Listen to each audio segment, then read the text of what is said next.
Ni Mbeya, Emmanuel Lulandala. Kule Dodoma, askofu wa kanisa la Pentecost Holiness Mission Kikuyu Aaron Kameta amewasihi viongozi wa dini nchini kuendelea kuimarisha imani na maadili katika jamii ili kuwa na taifa lenye umoja na mshikamano.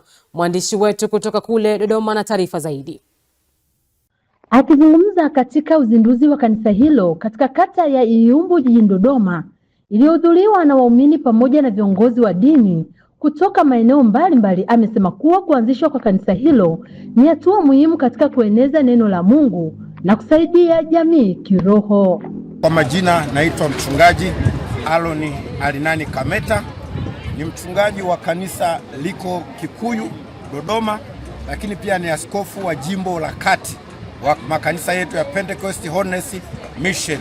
Kanisa hili lilozinduliwa ni miongoni mwa makanisa yaliyoko kwenye section ya Dodoma ambayo ina makanisa karibu 15, na ni kanisa ambalo kwa kweli limeonyesha mwanga mkubwa wa kukua kwa kasi kwa umri lililo nao na yale ambayo tumeyashuhudia leo, na kweli tunaona ni Mungu amehusika, kwa sababu tumeshuhudia makanisa mengi yakiteseka kwa miaka mingi kuweza kujenga makanisa ya kudumu na kuweza kuongezeka, lakini kwa kanisa hili na kwa maeneo haya liliyopo na kwa muda lililo nao, tunalo shukrani kubwa mbele za Mungu kwamba ni Mungu tu ametenda, si kwa nguvu zao, si kwa akili zao, lakini Mungu wa mbinguni amehusika kuwafanikisha.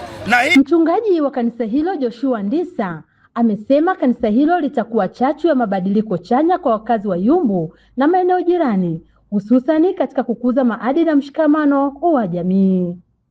Lakini namshukuru Mungu pia kwa ajili ya umati wa watu ambao wamekuja kututia moyo na kuwa pamoja na sisi, kwa sababu eneo hili ni eneo muhimu sana kwa taifa na kwa jamii ya Tanzania kwa ujumla, kwa sababu eneo hili linalea sana wanafunzi. Tunafanya counseling za wanafunzi, maombezi pamoja na ushauri na saa, na 90%, asilimia 90 ya washirika wa hapa ni wanafunzi. Kwa moja ya changamoto ambazo tunapata, nadhani unajua mambo ya vijana, lakini Mungu anatutia moyo, anatutia nguvu, ninakwenda nao, tunakwenda. Na mpaka sasa kwa ujumla wake kuna wanafunzi wasiopungua 150 ambao hawa ni wana vyuo kutoka vyuo tofauti tofauti.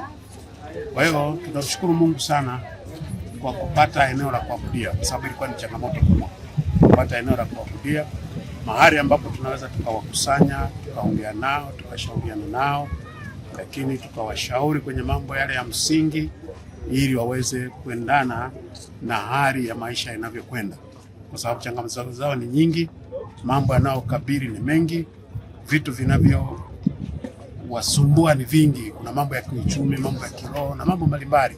Kwa hiyo kituo hiki kimehusika sana kuhakikisha kwamba watoto wetu wanakuwa salama. Baadhi ya waumini waliohudhuria uzinduzi huo wameeleza matumaini yao kuwa kanisa hilo litakuwa nguzo muhimu katika kuimarisha imani na maadili mema katika jamii. Ilikuwa ni siku ya furaha. Tunamshukuru Mungu, kanisa letu limetimiza miaka 5 sasa tangu lianzishwe, lakini pia siku ya leo tulikuwa tuna ufunguzi rasmi wa kanisa. Tunamshukuru Mungu, imefanyika kwa baraka, maana tulikuwa tuna askofu mkuu wa makanisa yote ya PHM. Tunamshukuru Mungu kwa hilo.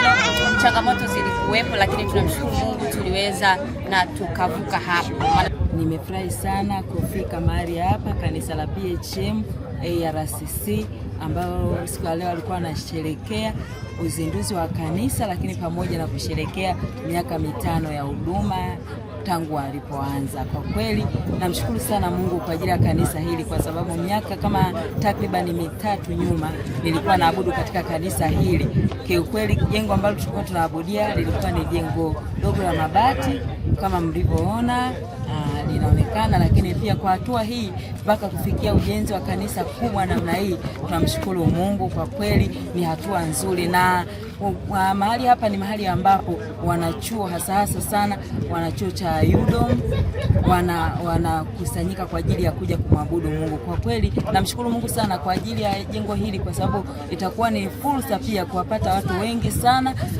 especially watu wa mazingira ambao wanatuzunguka, lakini pia pamoja na wanafunzi.